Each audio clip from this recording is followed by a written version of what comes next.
Welcome to the Radical World Podcast. My name is Jose Leal. Today I'm hosting a podcast. Matt will be hosting next time. We're in the midst of a number of changes. You'll see our Radical logo here behind me and a new logo that represents the podcast, which is the Radical World Podcast. We're starting in the month of March with a number of new changes. We'll be introducing some new podcast formats, as well as having some different conversations with folks. And of course, Carlos also likes the changes just because it looks cool. And today we've got someone that I have really been looking forward to talk to, Carmen Seda. Carmen has become a member of our community over the last month or two, and has really started to highlight, to me at least, and I think others, some really interesting perspective about what radical means.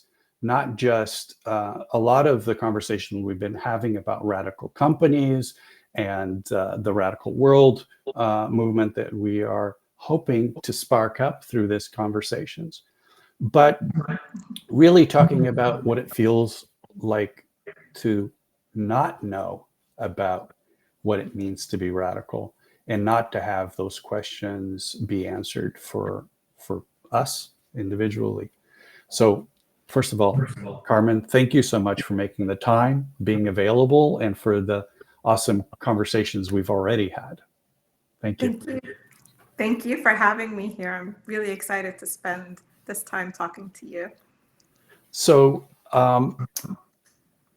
one of the things that I thought, and I mentioned to you earlier, that is special is that you pointed out the fact that this conversation isn't all that common, right? That this is the type of conversation that people don't even really know that they can have or should have. Can you tell us a little bit about that?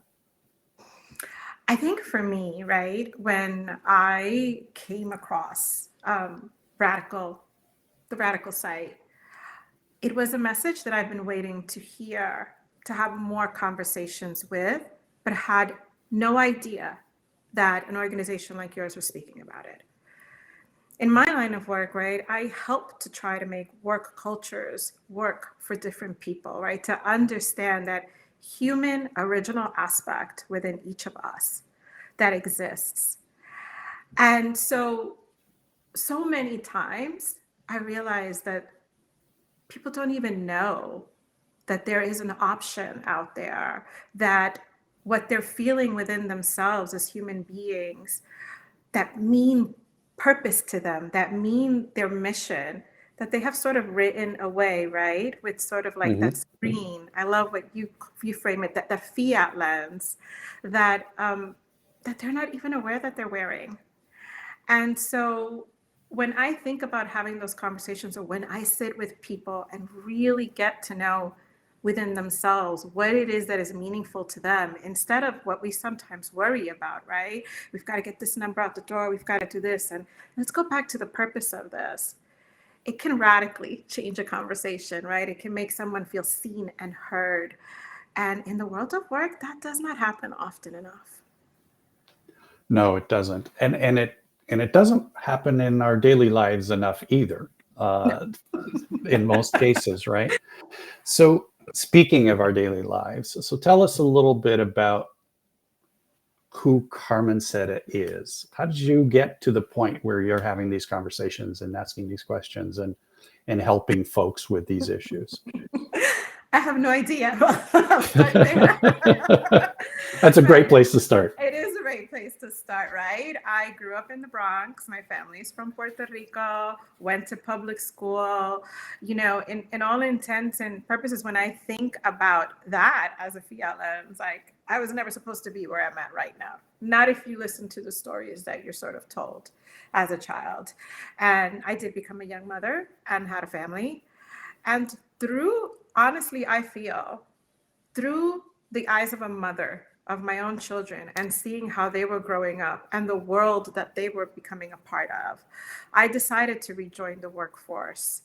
And for me, having been in the workforce has been the greatest personal development that I have done for myself.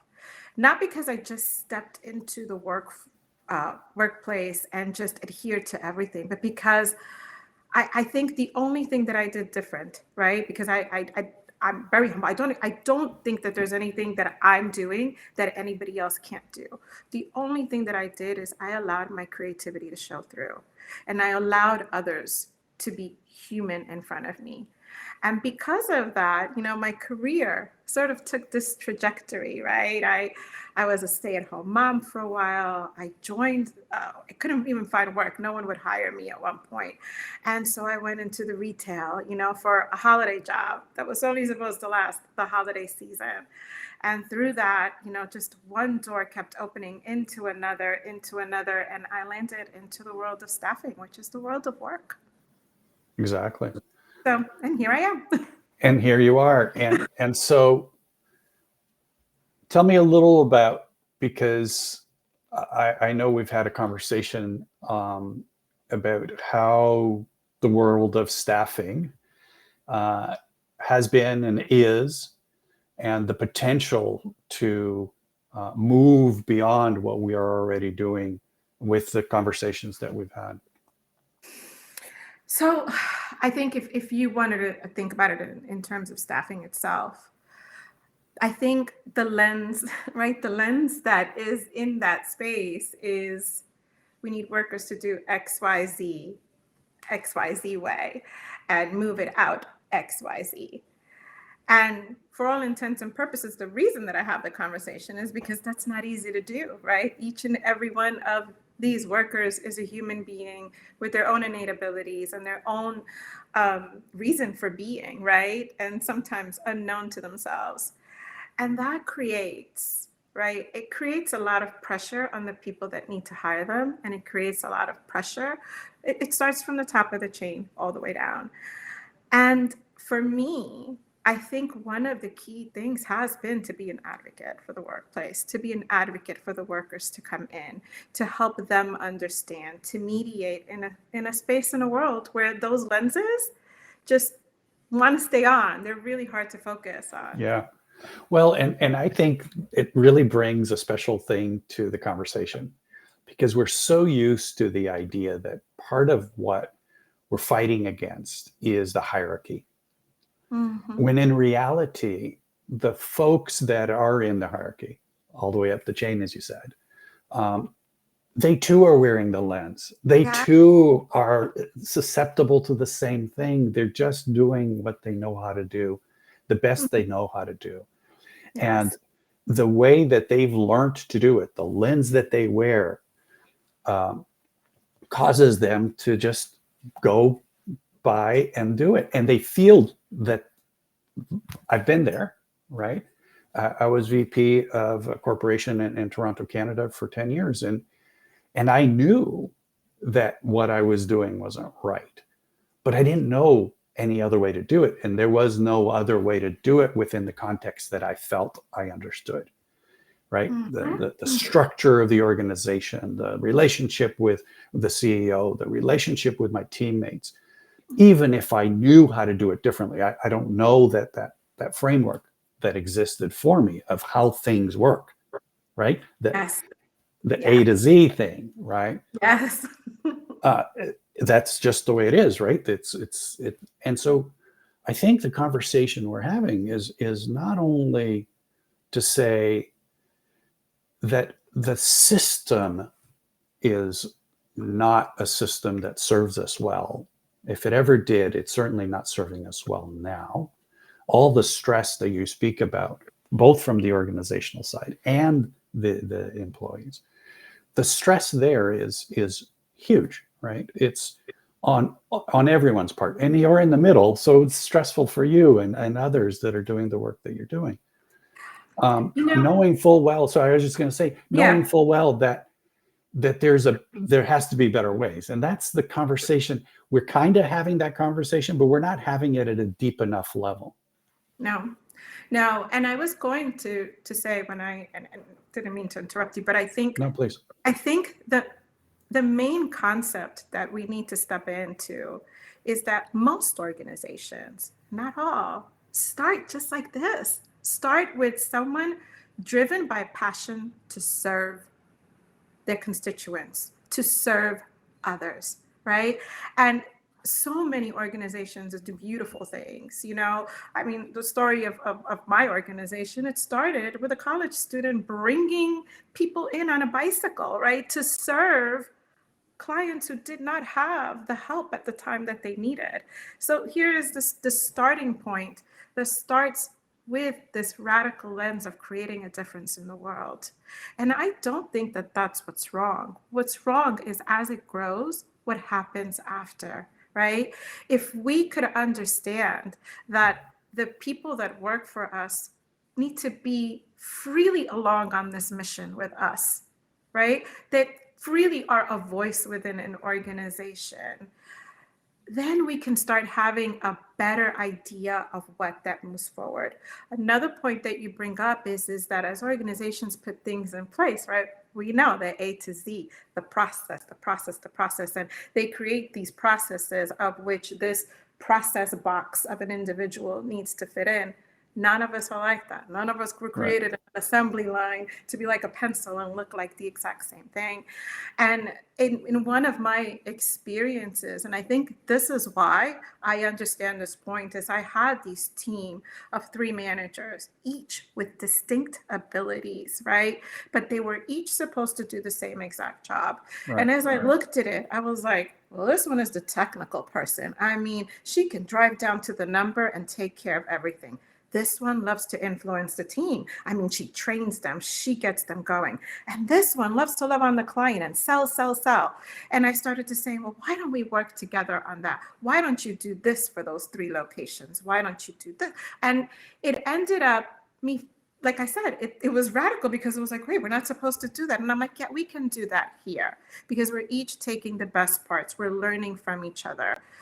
But it's really hard to think that way, right? Not many of us do. It's like we fill out a job application and we're looking at the job description and we're like, how do we fit in there? When instead, as a company is looking at someone, is how do you fit with us? What is your purpose? What are your missions? What are your innate gifts that bring you into this moment right now? How can you contribute in the best way possible for you, right?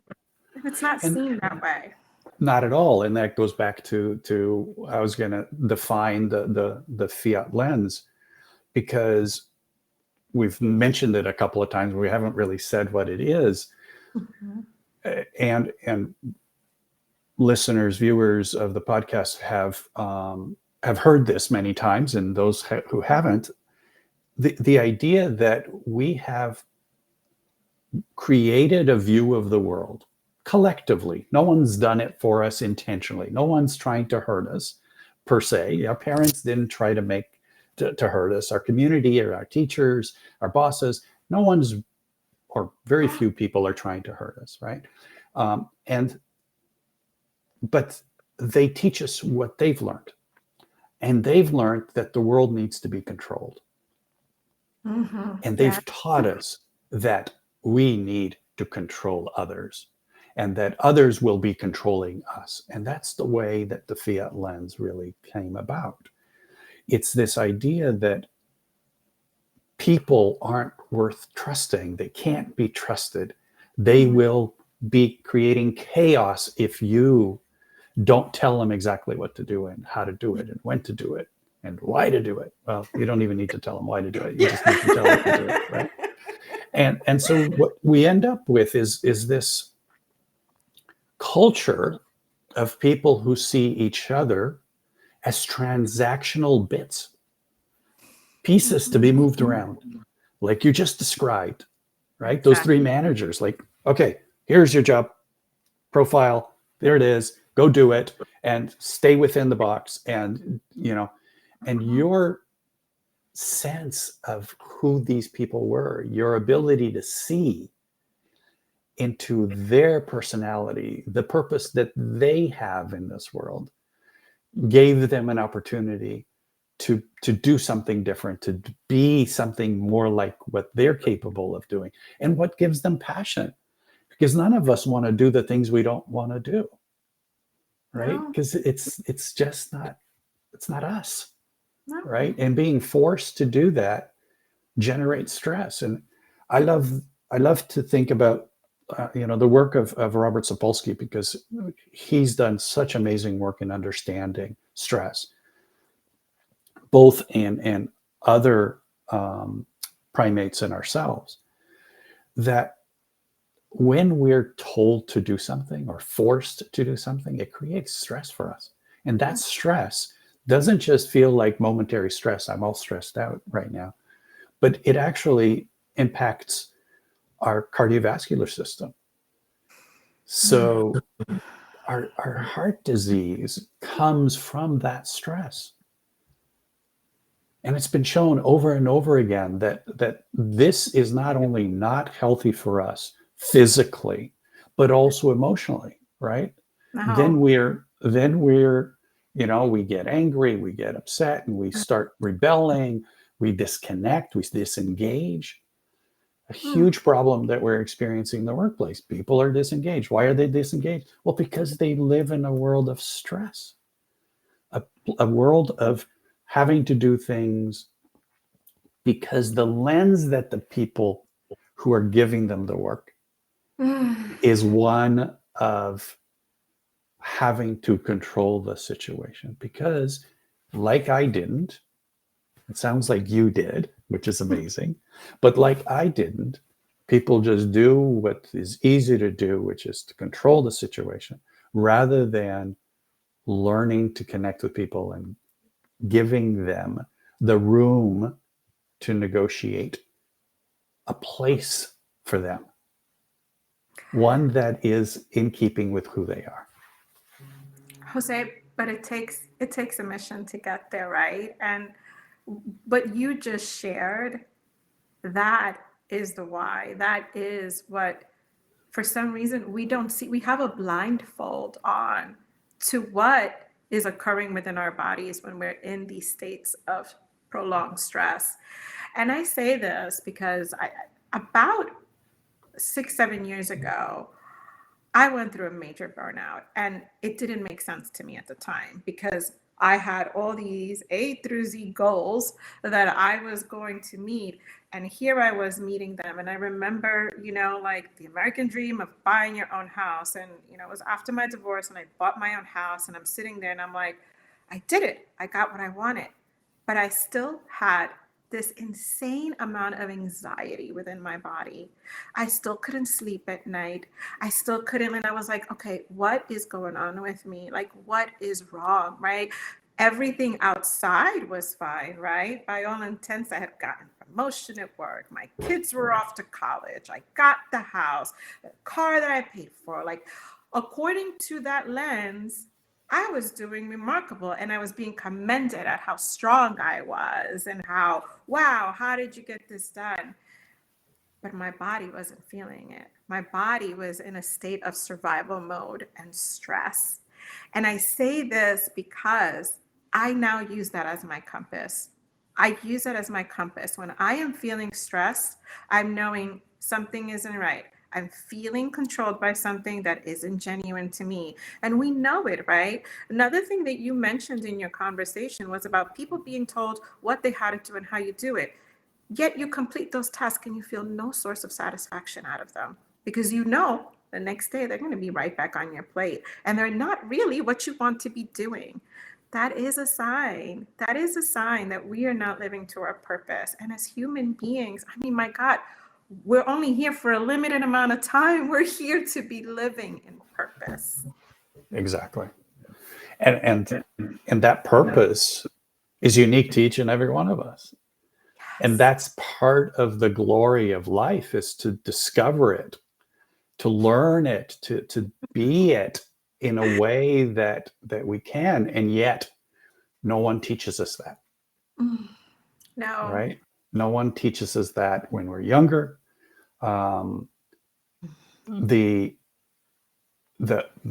work that we do as far as a society of teaching children to read and write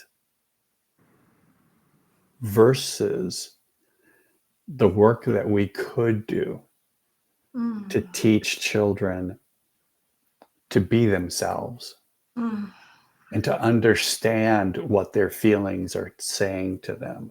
Stress isn't the fact that you can't cope, right? Stress is the fact that your body is saying, what's happening to me is not right. And that should be the lesson that we all teach each other. And yet we don't. We blame people for not being strong enough. I felt that. I felt that at work when things were really, really stressful. What I would do is not sleep, as you describe, and think for myself, oh, wow, my colleagues are okay with this. Why am I the one that can't cope? Why am I not strong enough? Why am I the one that's struggling so hard with this? And it turns out later, all of my colleagues were feeling the same way, but none of us were willing to show it. mm. Right. No, And it's that's the conversation. that is. That's the conversation. Radical isn't just about the fact that we want to create new ways of organizing, because that is the dream. Radical companies that people both co-own and co-manage their organization. Mm, That's the dream. In a radical world where organizations collaborate with each other, not compete with each other. But to get there, we need to understand that we have a lens that doesn't allow us to see that as a possibility, no. Yeah, right? that Even is. working together is, even just collaborating together isn't a possibility. The first question anybody asks is, who's going to manage that? Who's going to be the boss? Who's going to tell what everybody else needs to do? Very true. Very, very true. Instead of who's going to see who we have on our team and or what is everyone here great at? Let's come together and let's have a conversation. What is it that you want to bring to the table? You experience that actually in the co-learning community, Yeah. where we did the collaborative process and the collaborative canvas. And every time I do that, I learn something new about myself, because it opens up another door to have a conversation with different people about different aspects, because they bring out in me something different, Mm. right? Like having you there Mm-hmm. creates a different dynamic. It creates a different opening for what I can express, because you give me that permission. And I love. that, but I hope I do the same for you and others in that Yes. same way, right? That we do that for each other. And Yeah. that's a unique way of looking at how we collaborate, that it comes from our needs, it comes from our desire to impact the world, to serve the world Mm. in a way that isn't um, about control, not even controlling ourselves, but allowing ourselves to be in a way that generates an opportunity to serve. I love that you just said that to me because when I did that exercise, it was like clear to me why I am where I am right now, the work that I'm doing, and the direction that I'm headed with it. And it is about that. for me, that is my purpose, is to allow others to be seen for exactly who they are, so that they can embrace that uniqueness within themselves that make them great and own it without the need of anyone else's validation. Right. And it's a two-way calling, because we have to accept ourselves before we can accept others. And that's what I love about the conversation that you're bringing to light. The more that we do that, the more that we can step into that energy, the more and more we're going to see that expand, because it's expansive. You feel expanded afterwards. Exactly. Exactly. And that's the radical lens. The radical lens starts with that understanding that we have a radical purpose to express in the world, and that energy wants to come out, but we haven't learned to even see it for ourselves or to discuss it with each other. And that takes me to the next step, because for me, we've had a lot of traditions of awareness, many traditions of awareness that ask us to pray, to meditate, to all of which are really about the same thing. Reflect, right? Reflect, become aware. But what I think may be missing from these traditions is that we've never done this collectively. Mm. There's power in the collective. How do we have this awareness experience, this journey of a radical lens, from a place of shared experience, a place of helping each other go through it, questioning one another, having this language, this way of understanding what's happening, become a part of our day to day, not simply in our bedrooms or in our living rooms with our eyes closed, but in connection with each other. Who I am, who you are beautiful things, but we think that only when we're being aware of ourselves, we don't reflect that to each other. How do we do that? How do we honor each other's uniqueness in a way that brings it to light? I love that you mentioned that, right? Because again, back to that part of my story where I'm going through this body traumatic stress experience.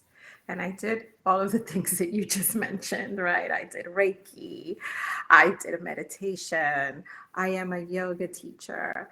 And for me, when you're saying that's what everyone is searching for, right?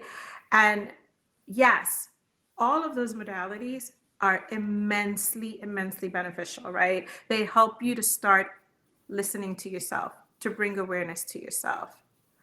But the minute that you step away from that method, the minute that you step away from it and you enter back into that fiat lens world, it stays there, right? And so Yeah. what's missing is exactly what you're saying, is that collaboration, that collective knowledge of not only that wisdom within me, but that wisdom within you, and how those two wisdoms serve each other. Right? That's the beautiful part of it. Yeah, I've started to think that becoming or awakening or growing cannot be done by me alone. No. If I every day, we have this lens that we use, and it's like, if every morning I flip this up, by the end of the day it's slammed back down, right? Oh Because yeah. I can wake up and go, yeah, I'm going to be my radical best self today, right? Mhm. And then all of the fiat stuff just kicks in, and you have to do this and you have to do that and you have to do that and you have to do that, and before you know it, it's slammed shut again. And at the end of the day, you're exhausted again and you're stressed again, Oh, because you're not in an environment that's helping you keep it up. Mhm. Yeah, we need No each one other to else say, is keep that supporting lens you. up. Put that thing back Exactly. up. Don't let it go down. It's going down again. Flip it back up again. Right. Not only to help me to say flip it up, but also not to be the one that imposes it. Right? Which that is hard too. Right. Because if someone's imposing it on me and I don't have the language to say, what lens are you using right now? Mm. Right. Yeah. Because that question to me means that we're opening the door on a conversation that is critical for us to have individually in the workplace, because I don't think that there is a work me and a live, a life me, right? No, And no, and no, we spend so much time at work that if we can't do it there, where can we do it? no. I know we've had this saying too within our organization, bring your whole self to work, right? And embracing diversity and inclusion. And what you just said reminds me of that. But it has to be in every part of our lives. Bring ourselves to work, who we are, how we are. And it is amazing, right? When you think about it, that we've got to learn how to separate for us to see that we are a unit of a whole, right? Yeah. And we've heard that said in so many different ways. We are one, yes, and we are others. And I've told others, it's like if we really start to look at it, we are the kaleidoscope, right? With all the little colors and triangles that sort of fit together, each one very different and unique. That's exactly how we're meant to be. We are this whole, but each and every little piece is different, just like each and every wave of an ocean. It's different size, at different depths. That is what makes us who we are. But until we learn that that inner piece, that little piece that belongs in the whole, comes from inside of us and not the reflection outside of us, right? Does that help to start to make sense? But it is a lot. We are bombarded with so Yeah. much, right? So much social media, so much measurement, so much, the schooling part, right? Valedictorian. Well, there should be an art dictorian. Who was who excelled at art? Who was singing, right? Who's the drama person? Who is the one who is like the caring humanity person that everyone wants to be near? Who is the one in the class who is, just advocating for everybody else's rights, or who calls out things that they feel are wrong? Exactly. They're not even entitled to their own opinions, right? We have to sit there and be this part of a whole that stays shut. That's not, The that's only not, thing that matters is what was your grade today, yes. right? Yeah. What was your grade after 4 years? What's your grade after this year? Mhm. And we've built a Every, society of people whose only lens is to chase after mm, that control mechanism, which is grades, that control mechanism, which is titles and mhm. raises and reviews, right? Because they're We're, all the same thing. Whether yes. it's that little star in the first grade Mhm. or the A, B, or C or D in the higher grades, or a good number 4 on our 360 review, Exactly. We're rewarded for how well we do what people tell us not to think, right? not to be original Not thinkers, to be ourselves. not to be ourselves. And It's it, so the radical lens for me, when people hear the word radical, I know what they think. Most of it is like, radical? That's not good. It sounds like something that. What do you mean radical? Well, it's a wake up call. It's a wake up call. Radical is the root of humanity. The word radical means root, and humanity is unique. Humanity wants to have autonomy. Humanity wants to live to its full potential. And we've built this lens that does just the opposite of all that. So please go yeah. ahead. No, I just wanted to say As I'm listening to you, I'm just envisioning the world as radical, where children grow up honoring who they came into this world to be, where everything we serve others, we give to others. We are in a very abundant world, being taught that there's a limited resources where there's not. This world is abundant. And if we learn how to prosper like that together, how beautiful of a world it would be for everyone. You know, in my line of work, there's a lot of fear of artificial intelligence. What about if it's to liberate us to do more for each other? What about if we were able to take it so that it can do greater things, allowing each and every human to step into their gifts? I love That's it. I what we're love your talking about. message. I love it, and I love your message. And we need to do this together, because that's part of the other thing. We can't just go around selling this as a solution. No. Training coaches to go train people to be radical, because that is yet again force. So this process that we're undertaking is one of, how do we do it without forcing it? How do we do it without using the old mechanisms of the fiat lens, which is to tell people we know what's best? No. Because again, fiat comes from the king, said, this is what it is, this is what must be. Right? If we want workplaces and our lives to have a culture that is better than the one we have today, and then to see the systems become better than they are today, that serve us better than they serve us today, we're going to have to build those. We keep thinking that we need to change the system.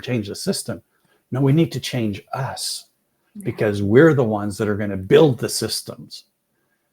We can't expect the system to change to be the thing we want it to be if we ourselves don't help each other change to create the system we want to see. How do we do that? Because for me, the world that you're working in is a world that, as much as it practically helps a lot of people, it still has that lens operating throughout it. Mm-hmm. And I've stepped away from that world. So I say the world you're looking at, because I've stepped away from it. But I know that most of us are there. And how do we help people survive that and become the full capability of who they are? I don't know if you saw the podcast, or pardon me, the TED Talk. What was his name? Robinson, Sir. He's a researcher from the UK. He's since passed, and he worked with education. And a parent came to him and said, "My child isn't doing well. What do I need to do with her? She just buzzes around the room. The teachers want to kick her out of school because she just won't sit down, and she won't." And he said, "She's a dancer." Okay, and that individual wound up being the choreographer in one of the main programs in New York. So I'm not doing it justice describing it, but it is Ken Robertson, I believe is his name. I'm really bad with names, so I shouldn't bring those. I shouldn't bring those up. But it is a very popular TED Talk, because it really shows what we're talking about, that each of us have something to share with the world. And when a fiat lens, someone else's fiat lens, is being used to define who we are in the world, we're breaking that natural system, that natural order of what should be and how we could be. So yes, it does. let me ask you a couple of questions because Okay. I can't, now that I've got you here, I don't want to let you go, but we do need to wrap up. Um, I think that the work that we're doing is very, very important. Obviously, I wouldn't be doing it if I wasn't, certainly with my radical lens on, right? Mhm. And one of the things that I find really special is finding people like you who are not only eager to do this work, but have done the work to lead them to feel that this is just the next step. What would you say to folks that are either not quite there yet or have just gotten there? How would you tell them your experience of what it means to realize that this conversation is being had and that there is an opportunity for us to collectively change us, the community, and the world? Mm. For me, I tell people that I've come into contact with, number one, their bodies. Their bodies, what they're feeling within their bodies is telling them something. Number two, you are your own master. You are your own guru. No one is going to know what is in your heart and soul and purpose other than you. And the day that you stop measuring yourself against what the outside world wants you to see and let what your inside wants you to see, right? That is the pinnacle of change. That is where our freedom, not totally happiness, right? Happiness comes through a whole host of different things, but that in itself is our key to the freedom to being ourselves.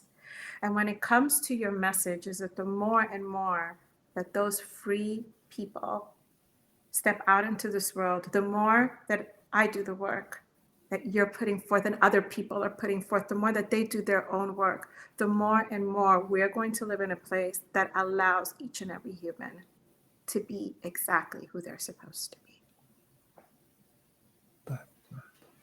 I expected a beautiful answer and I got it. Thank you so much.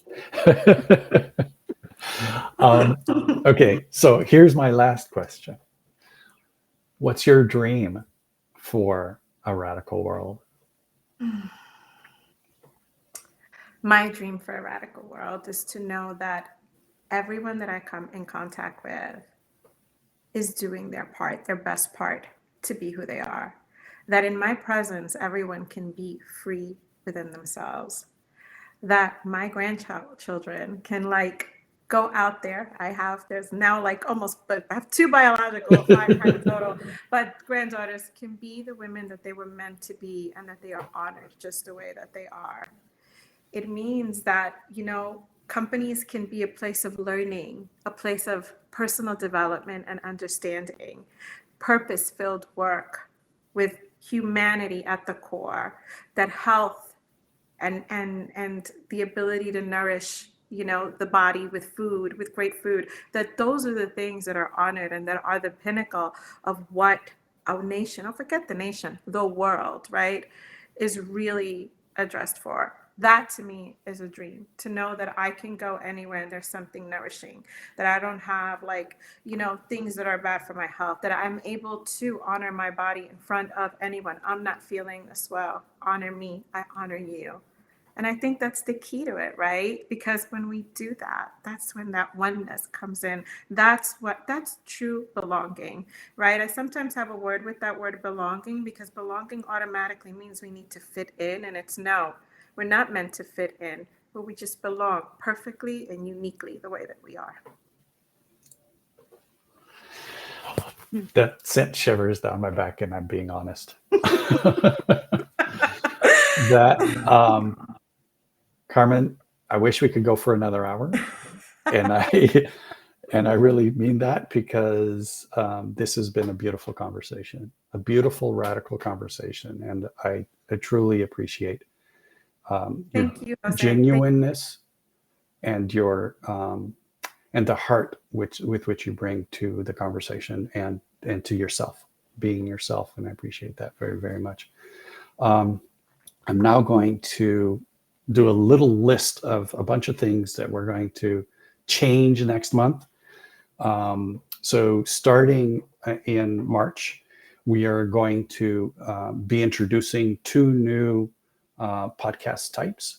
We're going to be doing Radical Pioneers, which is a conversation with Matt Perez, my partner, and myself, about how Radical came about, what drove us to do this crazy thing, and how did it over the years, and it has been years, did it become what it is today, and to tell the story of what Radical and the Radical world is about. And so that's one segment that we're going to be having every a couple of times a month.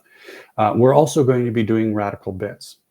People like Carmen and others will be able to participate in the podcast by having their segment, a Radical Bit, talking about what they're passionate about. And it's up to them what they say and how they say it. They're part of the Radical community, and they'll be able to participate in the Radical Bits segment that we'll be doing.